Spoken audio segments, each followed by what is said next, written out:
All right, you guys, it has reached the top of the hour where we're going to be talking about how you can go from your tax return to titles. We're calling all entrepreneurs, so I need you all to report to the live immediately. So, all of our entrepreneurs report to the live immediately. We're going to give you all some time to join the room, and I hope you come with your pen and paper and come prepared for the conversation that we're going to have with you all tonight. So we're going to be back with you all momentarily.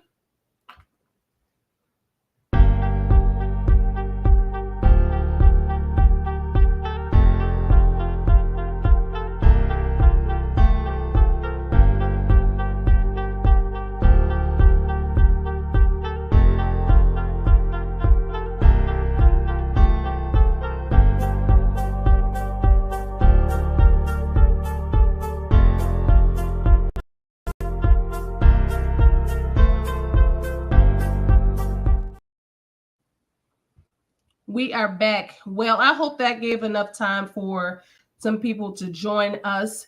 Again, we are calling all of our entrepreneurs.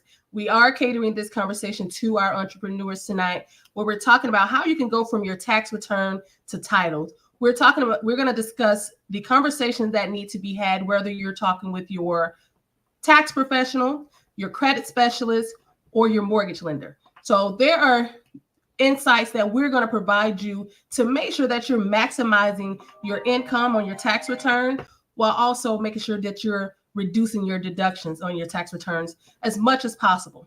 So we're going to get right into it. If you are an entrepreneur and you're on this live, I want you to drop the industry that you're in, because we're going to make some scenarios specific to individuals in certain industries.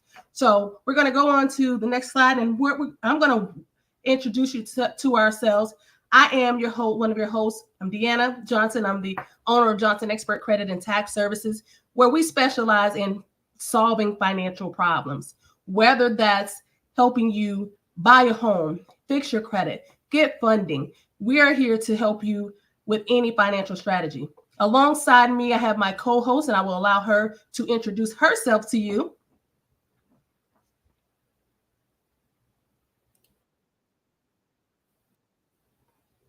LC. We licensed here in Florida and also in Georgia. I'm a military veteran, and also I'm a certified HUD counselor. I am dedicated my career in mortgage industry since 2001. I have helped over thousands of clients, from first-time home buyers and also investors, to help build their real estate portfolio. I began out as a senior processor, advanced into a VA underwriter, and now my purpose and my focus is to empower others through mortgage solutions. So throughout my career, I learned that knowledge is power. I'm very passionate about educating underserved and unrepresented, particularly in my Black and Brown communities, to help them change the status quo in real estate ownership. I'm here to debunk, or we're here, I should say, to debunk any myths that you may have heard, such as down payments, mid-FICO scoring, as well as the loan process itself, especially to help our entrepreneurs to become a real estate owner. So welcome. Thank you so much for that introduction, you guys. And she meant every part of that. Together, us working together, we are, with having a passion of what we do, it makes it so much seamless, the process for our clients, because we love what we do and we're here to advocate for you throughout the entire process. So let's go ahead and just start talking about some of the important things that comes up when you're looking to buy a home. So whether you are looking to buy your primary residence or you're an investor, one of the most important topics is going to be credit, right? How is your credit? So the things that steer people from being able to buy, of course, outside from the credit score, is the things that's reported on your credit. So before we dive into the actual scores, let's talk about the things that's reported on your credit. So what are you checking for? Things like your bankruptcies, your repossessions, foreclosures, evictions, child support, late payments. These are things that affect your FICO score, your mortgage score, and also it affects your credit worthiness. So when a client comes to me as a credit specialist, the first thing I'm going to do is We're going to do the consultation, and we're going to look at those things that's affecting them from being able to buy. And one thing that a lot of clients don't know is that there's over 300 credit reporting agencies. Most people only know about Experian, Equifax, or TransUnion, but there's over 300 agencies. So I called out some of these things that we're checking for, like the bankruptcies, repossessions, foreclosures, and evictions, because these secondary bureaus, and I have a few listed here on the screen, as you see, LexisNexis, Innovis, CoreLogic, they house this public information. So as a part of our credit strategy, we want to make sure that we're tackling some of those core things first. We want to make sure we're opting out of these secondary bureaus from reporting your information publicly that affects your credit score. So once we do that, that helps in the process quite a bit, because now we're helping with removing some of these major debts. Now, outside of knowing what these secondary bureaus are and what they house, it's also important that clients know the different scores that they have. A lot of people monitor their credit on Credit Karma, and when they go to a lender and try to get their credit pool, there's a rude awakening because there's a big score difference, right? They're going Credit Karma. It's important to know which credit monitoring site houses which score. So there are 3 different scores, and let's talk about them. You have your Vantage score. That's where you can find on Credit Karma, Identity IQ, Smart Credit. Your Vantage score is a score that about 10% of lenders use. So those are typically your alternative lenders. Then you have your FICO score. Your FICO score, you can find that on Experian or MyFICO. Now, that's what 90% of creditors will use. So you should always know what your FICO score is. Then outside from that, you have your custom scores. Now, these scores are specific to certain industries. So, for example, your mortgage score. That mortgage score, and as you can see on one of these images here, that mortgage score is what your lenders are going to use. So, and they all can differ. So it's important to know what these scores are and where to be able to find them. But you have your mortgage score, your bank card score, and your auto score. So in my consultations, I'm educating my clients on all of these things because it's important, especially when I know what your goal is. And if your goal is homeownership, we want to see what that mortgage score is, because there's a lot of things that could factor into that. And that mortgage score can be much less or higher than your FICO score and certainly your Vantage. So let's go on and talk about your actual pre-qualifications when it comes to the actual score. So how should your credit look? Now, we listed out 3 things here that's important when it comes to the score and just being qualified for a mortgage. Now, you can get pre-qualified for a mortgage with a minimum score of a 580. Now, I will say this, for me as a financial strategist, my goal is to get my clients to score 640 or higher. Why? Because I want you to be able to come from that closing table with the lowest interest rate and the lowest down payment as possible. My goal is to save you financially in every way that I possibly can. However, I also partner with very knowledgeable and lenders that are experts in what they do. So there's also other strategies in finding different programs that will help you. So now I'm going to have Ms. Angela to chime in with me on this. So Ms. Angela, so you know that I'm always shooting for the best, right? I'm going for the highest scores possible. Yes. Are there some pros and cons to having a 580 credit score? Tell me from your experience, the pros and cons from having a 580 and looking for a mortgage. Okay. So yes, so at a 580, the pros are you can actually get qualified for a mortgage. So that's and also your down payment is 3.5%. The con, yes, 3.5%. The cons of it is, you will have a slightly higher interest rate than what you will if you will have a higher interest rate. A higher FICO scoring, like a 640 or better, which Deannia is stating.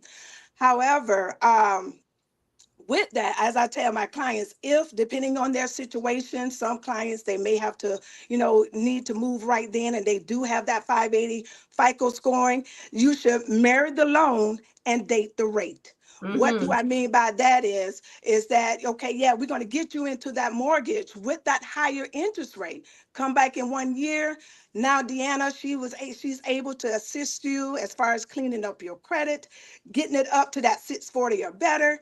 Now we can go ahead and rate and term your refinance your loan and get you into that lower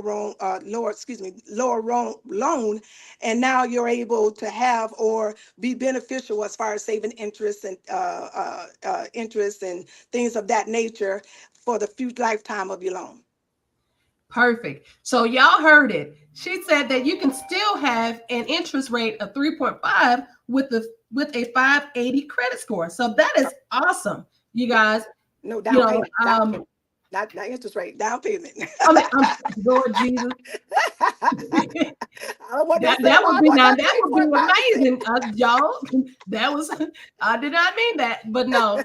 So down payment. So that Yes, is ma'am. definitely great. Because Yes. most times, but now the stickler to that, Miss Angela. So what if they needed a down payment assistant program or wanted one? Now would that cause for a higher interest Interest rate rate. or right? Yes, ma'am, it will. We still can Okay. qualify them with the five, but with our lenders, with our lending Mhm. partners, I should say. They can still qualify with that 580 mid FICO scoring, but you're looking around about that starting around about that 7.5, possibly 8% at that particular time. But that is also amazing. You can get down payment assistance with a 580 credit score. Yes, ma'am. Music to Without my ears, you guys. So that's why I partner with people that are experts in their area. But I'm still shooting for that high credit score because the goal is to absolutely. set you financially free for all of your financial endeavors. So the next pointer that what you should look for in your credit or in this process is your DTI. And I will go dive a little deeper into DTI in the next slide, but your DTI, your debt to income ratio, which simply means that you're calculating the monthly income that you receive and you're dividing that by the expenses that you had. So if you qualify for a loan with a 56.99% debt to income ratio, that means that over half of your income is going out on expenses. That's also good that there's programs that allow you to do that. Now there are different programs that have different qualifications when it comes to the DTI, but just know that there are programs to help everybody in their situation. Now the third pointer is, as we mentioned, with the different debts, your late payments, your collections, charge off, all of these derogatory remarks, you want to definitely speak to a credit consultant. Speak with us. A lot of people try to put matters in their own hands and thinking that if they just go and pay off these debts that they're good. Now, it's good that you're paying your debt and it's lowering your DTI, but you still have that mortgage score. And when you're paying these things off, that doesn't mean that the creditor is going to delete them.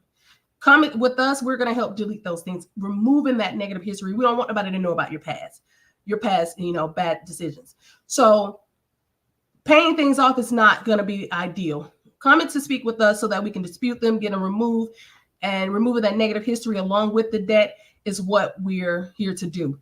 So now we're going to start talking about DTI. Let's talk about what are the factors that's included in your DTI and what's not included in your DTI. And the next slide, we'll go over that. So again, as I mentioned, your DTI is the amount that the lenders are checking for that's going to qualify you to see how much of a loan you can get approved for. So the lower that DTI, lower that rate is, the less expenses that you have, the higher that your pre-approval amount. So let's look at some of the things that are factored in your DTI. Now, I have a lot of people that are afraid to start the process because they have student loan debt. But I tell you, my clients all the time, don't let that student loan debt cause a fear or stop you from moving on, because there's a few things that we can actually do with student loan debt. So student loan debt, Miss Angela, and correct me if I'm wrong, your student loan debt, the total amount of your student loan debt is when you're calculating that into the DTI, making that an expense. So say, for example, a client has $50,000 in student loan debt. They're only going to calculate 0.5% of that debt. Am I right? That is correct. On FHA and a conventional loan, yes. VA loan is a different formula for that, but yes, for FHA and conventional, that is correct. Okay. So 0.5%, you guys, that's only like 200. No, I'm sorry. What is that? Like $125, something like that. So don't quote my math. But $150 And that's not bad to include that into your DTI opposed to what it actually would be. So student loan, and then there's other ways that we can go about the student loan debt. You can get on an income driven repayment plan. If you're on a plan that's $75, the lenders could use that amount opposed to what you actually are. So there are strategies. Again, I'm going to strategize and I'm going to help you save as many dollars as I possibly can. So there are some strategies with student loan debt. So don't let that fear you. Now you have your car payments, your projected rent or mortgage, that is going to be included in your debt to income. Any credit cards, any loans that you have, child support as well. That is one that's included in the DTI, right, Miss Angela? The child support, yes, it is. Okay, so those are things that are calculating into your DTI. So whatever your monthly expenses, that total, that you tally that up and you divide it by your monthly income, and that gives you that ratio. And if it's under the 56.9%, then you qualify for some type of loan for when it comes to your DTI. Now, the things that aren't factored, and I'm so glad that they aren't, utilities, childcare costs, and food. Those are some of my biggest expenses, especially food. So I'm glad that those aren't included in the DTI, right? So, so that's how you calculate your DTI, you guys. We're gonna go a little bit deeper, and if you all, let's see who we got in the room. Did anybody drop their business? What industry that they're in, so we can give them some scenarios on our next slide here. Let me see if there's anybody in the room. Okay, so we'll keep going until we get some interaction here. So the next slide, we're going to talk about ways to reduce your debt, you guys. Since we're talking to entrepreneurs, every entrepreneur should be, at some point, should be building their business credit. And what I mean by that, if you have a business credit card in your business name, one of the ways that I assist my clients with reducing debt is by, one, transferring debt from your personal side to your business side. So if you have a credit card on your business side that allows for debt transfer, we can take that debt from that personal credit and put over to that business. The business side does not report to your personal at all, so that is no longer an expense to you if we transfer it over.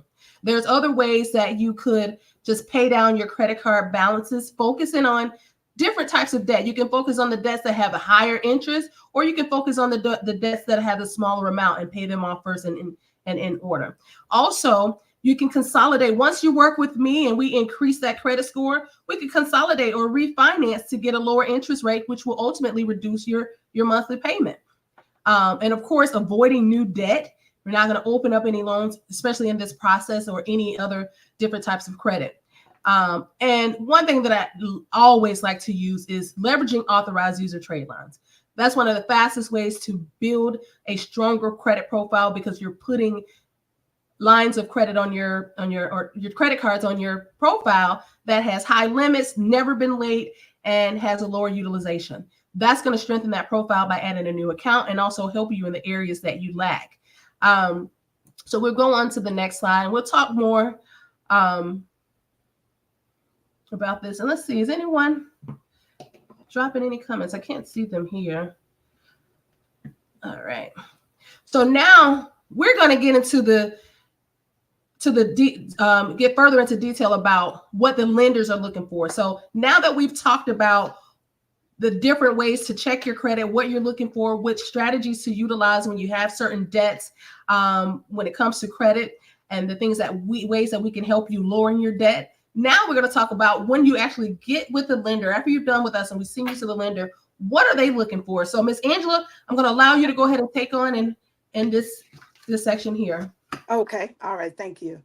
So what we look for on your tax returns to calculate your income. But before I dive deep into the meat and the potatoes, let me just briefly just explain some things first. Deanna and I understand the enhancement of your knowledge, especially as an entrepreneur, to be eligible for real estate purchases. So as I emphasized earlier, knowledge is power. right? So my goal is to debunk the surroundings myths. That's what you hear from, it's hard to get approved, or like I said earlier, from your FICO scoring, the down payments, and also the process itself. I'm here to explain some things to you to let you know it's not as hard as it seemed, or it's a very seamless process. So it's very important to recognize that different businesses and entities file tax returns in a distinct way. While we won't dive too much deeply into all the other tax returns, or not tax returns, but of the other entities, how they file their tax returns, what come across my desk mainly is the LLC entities that faces a lot of challenges to qualify based on their tax returns. So depending on your situation, you may choose to either file with your social security number or your employment identification number, which is known as your EIN. Now, this is a conversation that you'll be having with your tax professional, thus as Deanna, or whoever you deal with as your tax professionals, because can significantly impact your qualification. Now, you may not be aware that, our lending partners, what we consider your federal tax return is what we call or consider as full doc. A full documentation loan. That's just similar to a W-2 wage earner. Just we requiring different documentations to get you qualified. And this allows us to verify which down payment that you actually are qualified for. So you may have heard, the myth of we need at least 20% down as an entrepreneur to put down towards our as a down payment. Well, no, I'm here to clarify that as you as an entrepreneur, you can actually benefit from 0% down up to that 3 point down percent. Yes, I said it. Again, depending on the mortgage program. So we do have programs that you can benefit for if you qualify with your tax returns to 0% up to 3.5%. Additionally, as we spoke earlier, you can qualify for those down payment options, bound down to that 580, and also you can benefit from the debt to income going up to that 56.999% to qualify. So first, I want to tap into what is our eligibility requirements. Of course, you do have to be 2 years as a self-employed.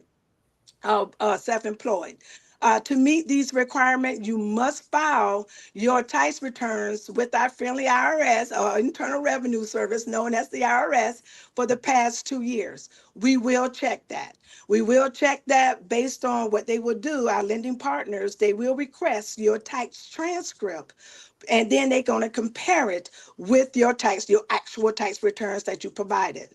The next one, you would need to be registered with the Secretary of State of Georgia, or for Florida with some bids at least 2 years again. Also, we're going to ask you to create a year-to-date profit and loss statement. Now, this can be pricey depending on your tax preparer or also your CPA, but you can actually create this on your own. Also, we're going to need your asset documentations. Your asset documentations is your bank statements, at least 2 months, or a liquidated account. So that can be your personal bank statement or either your business bank statement, all pages. And of course, we are going to need your identifications.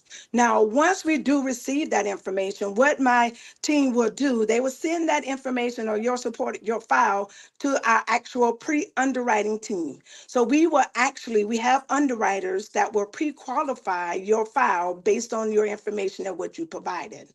Now, what I'm going to talk about briefly, and we're going to share a screen as well, we're going to talk about what our underwriters look at and how they calculate your income based on the information of what I'm about to explain. I'm gonna have some definitions, so you may know these definitions, but I just want to reiterate them again, just for ones who don't know, our newcomers, as far as filing taxes or becoming a entrepreneur. So of course, the gross monthly income, or your gross income, that means that all your business expenses that is deducted will equal your total income. Total expense, these are the costs that incur and running running a business. Depreciation, which Deanna and I will talk about in a little bit more in depth later on in the presentation. This is a reduction that the value of the business asset over time. And then, of course, your net profit, and that is the remaining after all your expenses have deducted from your gross income. Now, as far as analyzing your gross adjusted gross income, which is known as your AGI, what we do with that is determined with the collaboration again with yourself and also your tax professional. Now, if your tax professional is not asking you pertinent questions like, are you buying a house, or why are you filing the taxes, or do you planning on doing this or that in the future with your taxes? Because as an entrepreneur, that is what you're actually using to qualify your income. So if your tax preparer professional is not asking you a question, you may need to talk to Miss Deanna. I think I'm just saying. Definitely need to talk to me. 'Cause I just I just want to just know that you need to get you another tax professional. So what I'm Yes, about to share is a going to a little bit of depth of how we calculate our income, right? So what we look for on our once we receive the tax returns from the entrepreneurs, of course, it is based on 2 years of your tax returns. First thing that what we look for is your net profit. Your net profit, and this is what I'm presenting now. Is it on the screen? Okay. Right here, number 3 is actually what we use to calculate your income. Normally, you won't see this. This is something that is behind the scene, but now because you're on this live, you are privy to see how we actually calculate your income, right? So the net profit is number 31. That's number 31, whatever number that is the income that is at the bottom, that's what we plug in there. We also can account your non-reoccurring income slash loss expenses. And what this is, some may have, or, throughout the year, you may go into a litigation or restructuring of your companies, paying some fees and fines, or some fees and invoices. Also your tax write-offs, in which we are going to get into that as well. Deanna going to talk about that a little bit more, a little bit later, or losses that shut down your business. That can be either a plus for you or a negative. So you can decipher that. The depletion, and that's something I rarely see that on as far as with the with an LLC. That's more with your mineral property and mining and drilling. Unless you are in that field and doing that, then of course that will be added as a profit or a loss on your tax returns. Depletion, again, we're going to go into that a little bit more, but so that's something that I'm not going to dive too much into right now. Of course, this is something that we all like to do throughout the year, especially being on the go, the deductible meals and entertainment. So that is actually it's going to be a negative on that. So be mindful of that when you do actually thinking that, okay, I'm going to have some meals and entertainment for my client. Maybe Deanna, she may want to chime in on that. That might be something that you yes, could we're gonna have to probably talk about that. okay, that you All could the probably add as a depreciation or something in that nature. And of course, then you have your business, house, and loan on line 30. And then other different areas on your tax returns as a Schedule LLC that we can take into account, especially when we go to that second page. You have either Part 4 and also Part 5. We do take that in consideration as well. And Now, Ms. how? Angela, let me Okay. stop you for a second. Let us Yes, let ma'am. us engage with the audience so that we can Okay. make sure that they're getting where we're at, and we don't want to Okay. move too far into it, since we're going to go over some of this in just the next slide. So we Gotcha. just got some more people on IG. For those that are just tuned in, thank you. We had a few of them that came on and came off, but we're catching what we're doing with talking about the conversations that you need to have with your tax professional. If you're wanting to buy a home for a primary resident or an investment property and you're an entrepreneur, there's conversation that you need to have with your tax professional so that we can help limit your liabilities while also maximizing the amount of loan that you can get pre-qualified for. And there are strategies that can be done. So what we've already talked about, and I'm sorry we just connected to you all a little late, but what we talked about in the beginning was just your credit. And we'll go back and revisit that as well if any of you you have any questions. So please feel free to drop your questions if you're interested in buying a home, if you're an entrepreneur or not, and you want to know what the process looks like when it comes to credit and taxes. But Miss Angela was just showing you some things that they do on the back end with lenders that we don't typically show them, but you all have the floor today to see. This is how they calculate your income and your expenses when you're an entrepreneur. And we will go into the next slide and we'll talk about a little bit more in detail. Now, she was going over the things that you need to have um, in order to qualify you for a loan. So she was just what they look for. She talked about 2-year consistency with your income. She talked about the separation of your income from personal to business. She also was just showing you all the breakdown of how your income is calculated, how they get to that that annual gross income. Now, what I do want to ask you, Miss Angela, you were just Yes. with income, because a Mm-hmm. lot of entrepreneurs, the ones that have faced writing off a lot of things, a lot of them, and sometimes, some cases, if they didn't have those conversations with their tax professional or they just don't have the right professional, and some of them just need some extra income. So can you talk to us about the other things that could be used as a stream of income to increase their income, like your 401k and and those other things? Can you elaborate on that as well?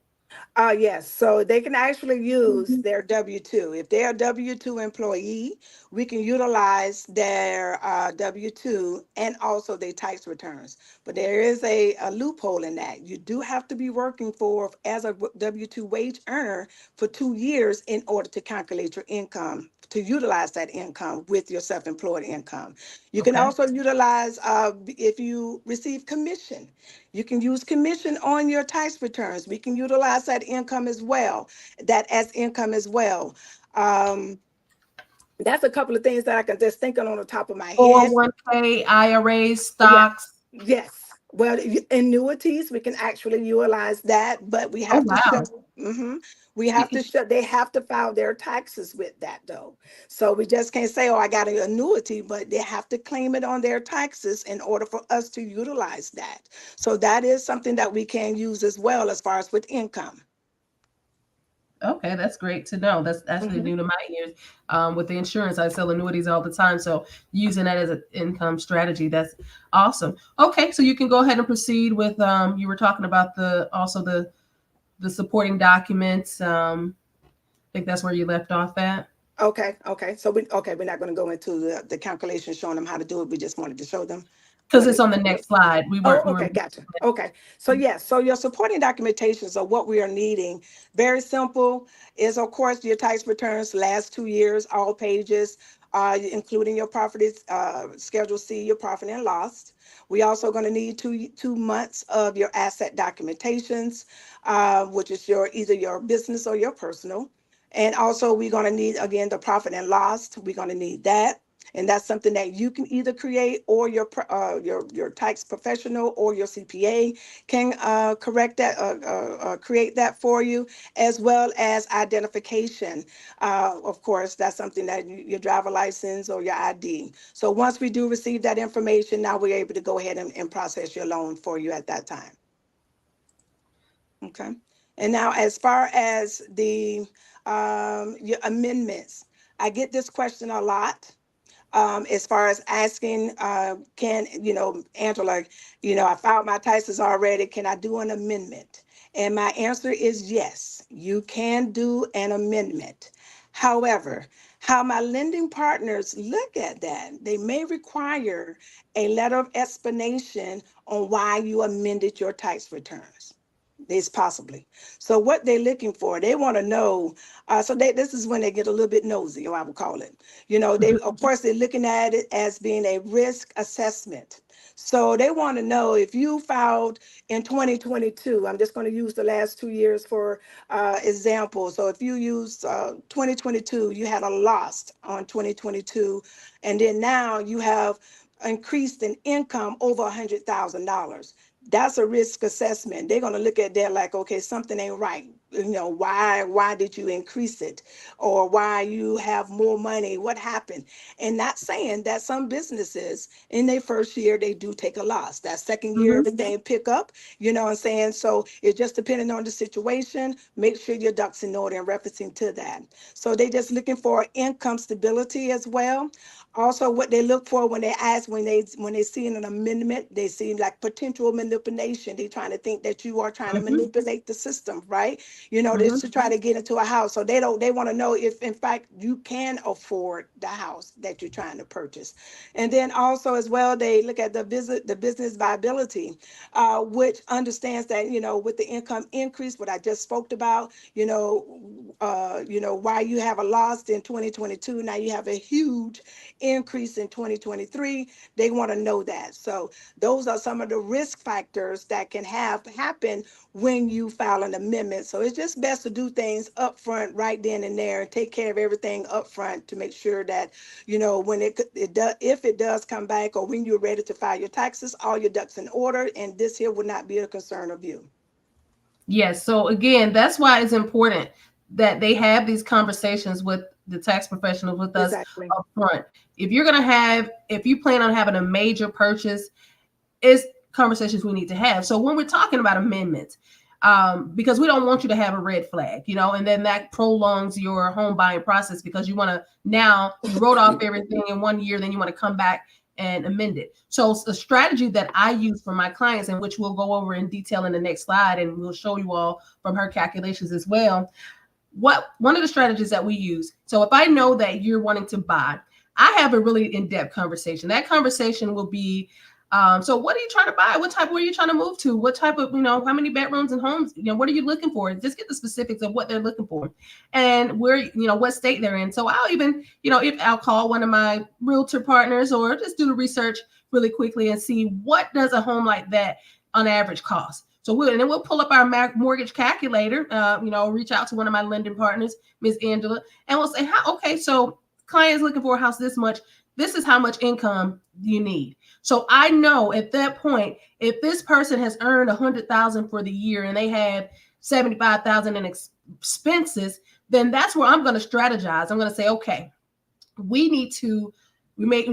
we can do is utilize some of the expenses that the lender can add back. So we could there are certain expenses that we can depreciate, which we're going to talk about, opposed to writing off, and then that will allow the lender to add that income back. So what I'll do is we'll hold off on some of those write-offs, and then we'll come back. You can file an amendment up to 3 years. So we can file that return to close on your home, and we can come back and do the amendment later. But you don't want to do that while you're already in the process to get those red flags. So again, that's why it's important to have those conversations. So now we're going to dive deep into some of those expenses that you can write off or depreciate. And we'll talk about how you should handle them when you're going into your tax situations. So let's just talk about tax write-offs. Here are some things that a business can write off. These are typical expenses for any business. Now you have advertising or promotion, consulting services, your licensing and your permits,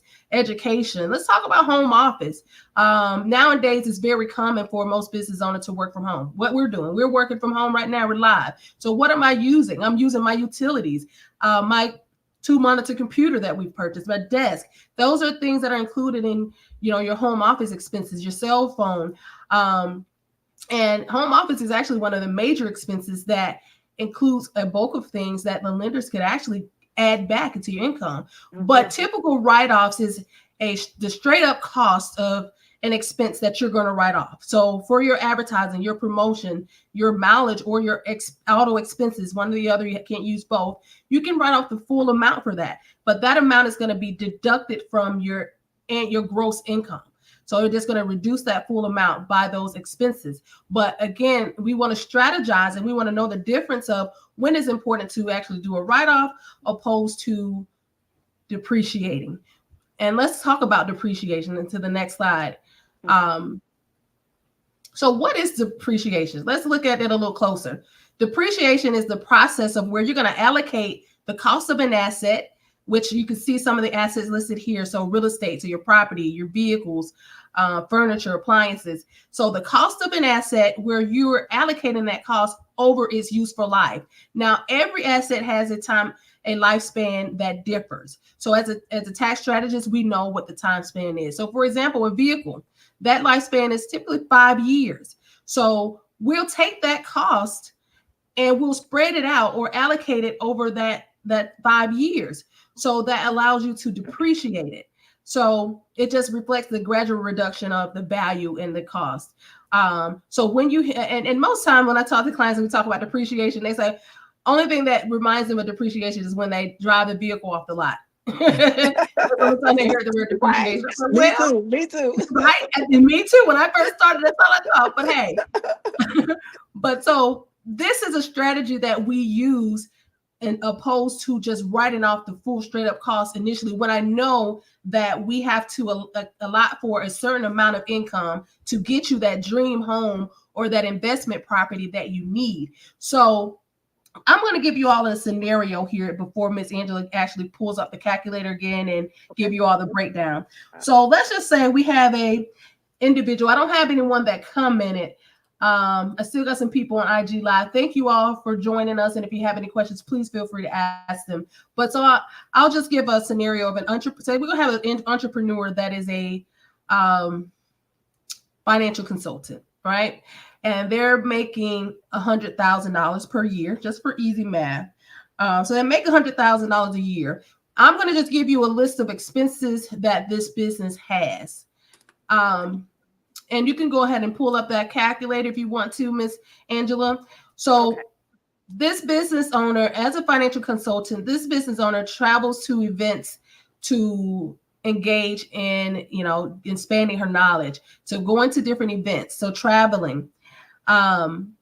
She also has expenses for her startup costs. So for a desk and computer. So let's say a desk was $750. This is some costs she had. The computer was $2,500. She also, with this, she drove to the event in her vehicle. So she uses her vehicle 80% of the time for her business. And with that vehicle, the cost of the vehicle was $80,000. But because I told you that we're breaking down the lifespan of that vehicle, so her income, Miss Angela, was $100,000. Okay. If you want to put it in a calculator there. Well, when we calculate, we don't use the gross income when we calculate. Okay. Oh, you okay. So the $100,000 is the income, but the depreciation. So the vehicle, since we're breaking down the value of the cost of that vehicle for the first 5 years, when it comes to taxes, the IRS allows us to modify the cost for the first year for 2024, 20% of the cost of that vehicle. So which is $16,000. It's a $16,000 deduction, you guys. So that reduces the income by $16,000. And we already have the computer that she purchased. That was $750. $750 for the office equipment, the desk, and then $2,500 for the computer. Then we have her home office expense. Now, home office includes, as I told you, it includes the utilities. It includes your phone. It includes your insurance, any rent. Now, we're going to say that the total home office expenses was $5,000. So those are just some of the costs that this business owner encountered. So what does that look like? And how, as a tax strategist and a lender, how would we work this to help this client? Now, the client had, like I said, she had $75,000 in expenses, where we're just going to minimize it to these here because I want to use these as a strategy. So, well, I'm gonna put that $100,000 in that line 31 for the net profit and loss. I'm gonna put it right there for the sake of this example. 3, 4, 5. Okay, I think that's 100,000. All right. As far as with the depreciation, how much was that again? 16,000 for the first year. 16,000. Okay. Oh, that's 160. All right. Well, and did you have any reoccurring? That was it, correct? As far as with the example. Now, what about the following year? Was it the same thing, or did she make lesser? Did she make like $100,000? We want to like So give the us, following year, her or income, the previous year, or was this the previous year? The we 100. just say it said the following. So Oh, okay. her income was 80,000 in the following year. So it went down a little bit, Okay.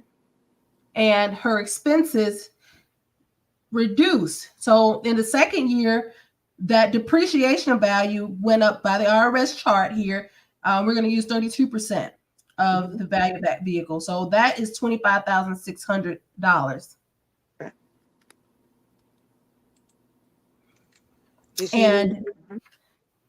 And so we're going to also use the home office expenses again. We're not going to use the write-offs because again, in this strategy, we're going to come back and do the taxes with the write-offs later. We're just doing the depreciation that the lenders can count back. So the home office was another $5,000 expense. Okay. All right. And that's it. Yes, sir. Right. Okay. All right. So this is what we do. So as you can see, with those expenses, what she provided us. So for 2023, she made 121,000. For 2022, she made 110,000. Now we're going to divide that by 24 months. So 121, excuse me, 121 plus 110 divided by, that give us a total of 231,000. We're going to divide that by 12, excuse me, by 24. So her monthly income that we're going to use as the lender is $9,625. So that would be Okay. her gross monthly income. So depending on her debt to income, and then also the house that she's trying to buy, she's looking pretty good. She probably will be wanting possibly between that $400,000 to $500,000 house, depending on her circumstance. So what this strategy was, you guys, she simply showed you we took, as a tax professional, we took expenses that the lender, even though it reduced the income on the tax return, so her income will be much less than what she's showing the lender, what we're seeing here on the tax return. But as a lender, these are depreciated costs. It's not an upfront cost that's written off like your, other ordinary expenses. They were able to add that back to her income, that depreciation. So again, these are strategies, and this is what we're doing to help our clients. Now there's other ways that we can use depreciation. We just did this for the sake of allowing us some time and just to show you some simple strategies here, but that's how we help you get that maximum pre-approval amount while also reducing your tax liability. And coming back to file that amendment and writing your actual write-offs, later. So we'll go further into the slide. I hope that what y'all understood that and it made sense. If not, definitely drop some comments. We'll go on to the next slide here. And Ms. Angela will also just talk about, so what if you didn't have ways to verify your income? So though she told you the documents that's needed, so she'll talk about some other options here, Ms. Angela. Okay. Yes. So if we're not able to qualify you with your tax returns, there's still hope. Yes, there's still hope without paying 20% down. What you mean? Okay, good question. So with these alternative programs that we do offer, the minimum down payment is 10%. It can go up to that 40% or even that 20, that 40%, depending on which program that we're going to discuss briefly in this segment. And also, again, depending on that mortgage program, we can start at least a 620 mid FICO scoring of a 620 with 10% down. Also, the other product is start at 660 with 10% down. So it just depends on that program. So the first program is if you can't qualify with again, not qualifying with the tax returns, is a bank statement program. Bank statement program is a very easy program that what we have. And what we need from that is used as a non-traditional income sources. So how we calculate that? We will need either 12 or 24 months of your full each month of bank statements, all pages. What we decipher, we look for the deposits that is deposited into your account. Each month, each deposit that is accounted for, we give that income, we get a round robin of a tally of all 12 months. And that would divide it by 12 or that 24, depending on how many bank statements that we are using. That would give us our gross monthly income, that what we use for your tax returns, for your gross monthly income. And with this particular statement program, we can go down to at least a 620 for a 10% down payment. Also, it's going to require you to have reserves. So make sure you have at least up to that 6 months reserve. So it's going to require between that 2 to 6 months reserve, depending on the lender and also depending on your FICO scoring as well. The next one is what we call a DCSR, or our debt service coverage loans. Now, with this particular product, you will have to you have to have at least that 660 or better in order to qualify. Now, with this particular product, income involved. It's like a stated program, right? Stated program, we haven't heard that in a long time, but it is a stated program that they actually go by your rental of the property that you're attempting to purchase. That's how they calculate your income. It's based on that rental property, right? It's a deduction. They have a formula that they calculate. If it's 1% or less than 1%, that's how you can qualify as far as the amount. Most times, in most cases, it is up to that 10 to 15, 10 to 20%. Again, that's depending on your FICO scoring and also your loan to value. The other one is an asset depletion loan.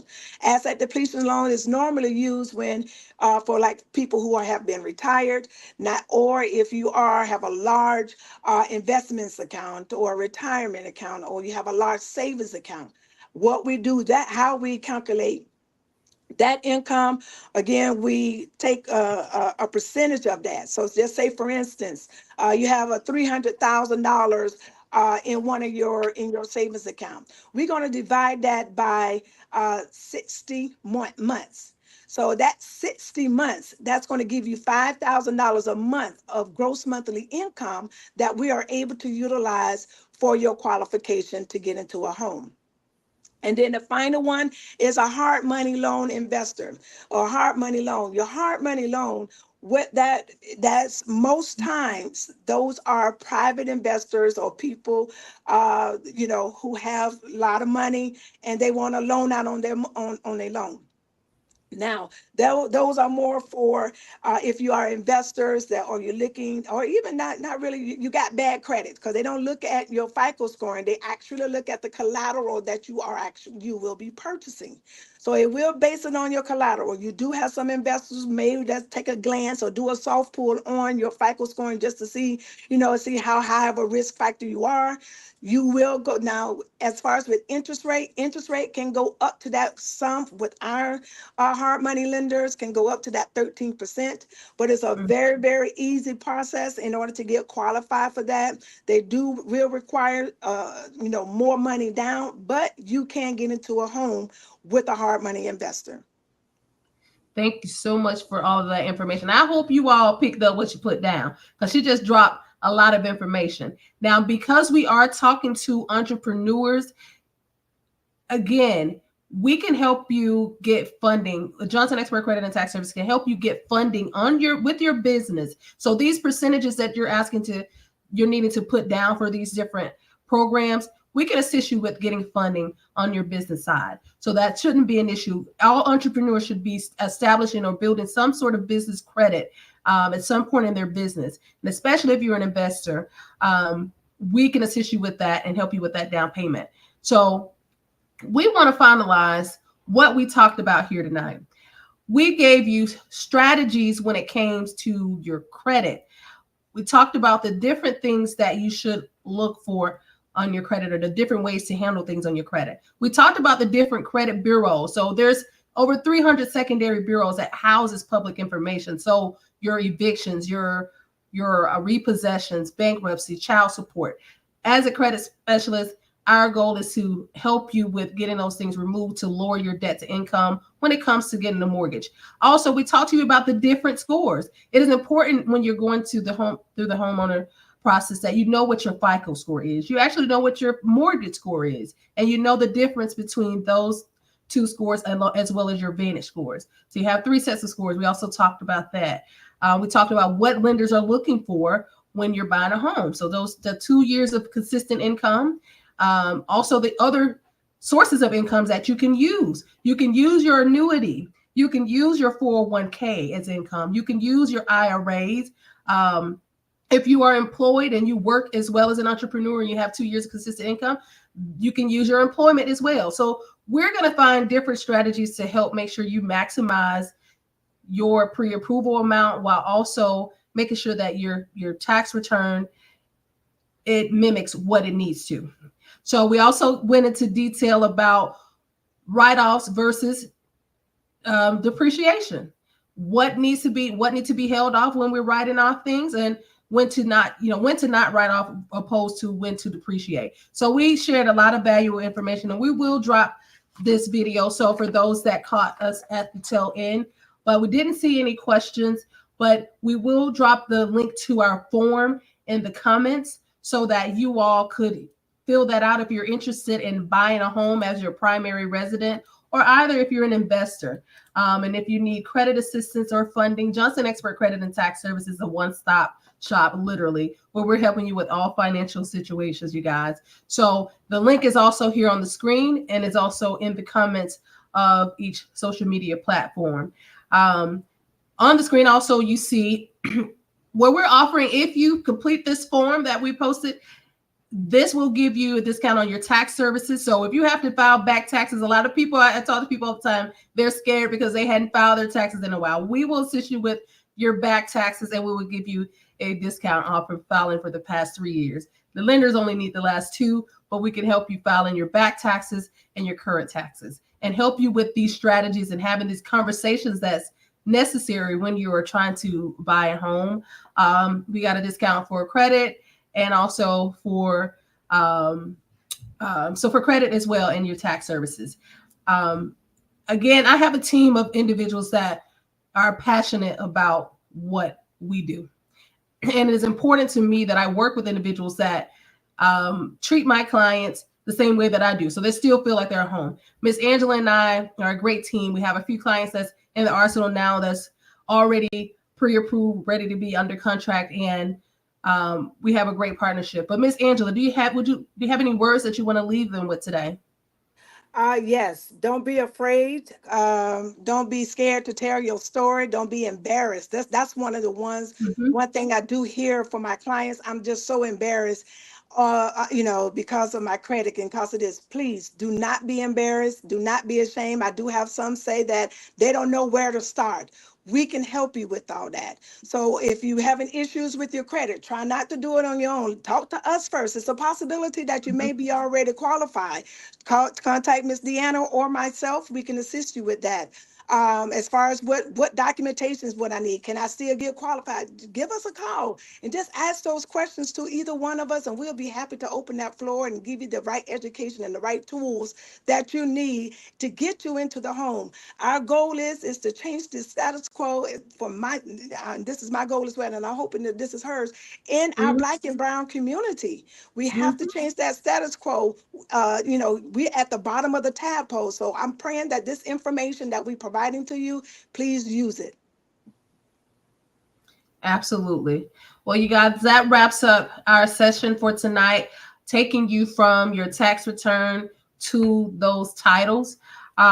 Again, we're dropping the link here in the comment section on each platform, and we would love to help you all on your journey, wherever your journey is. If it's right now, if you're working on your credit, or right now, if you're just trying to generate revenue for your business so that you can get qualified, or if you don't, we'll check to see if you may be already ready. So wherever it is, let's just have a conversation, and that's where it starts at first. And we're here to share every bit of knowledge that we have with you and get you on the right path. So we thank you all for tuning in and joining us. Thank We you. will be back. I promise you, I will keep this consistent. We will come back every other week with topics on different things to help our community with gaining knowledge and by becoming financially free. Again, thank you. We look Thank forward you. to talking with y'all. All righty. Good night. Bye-bye.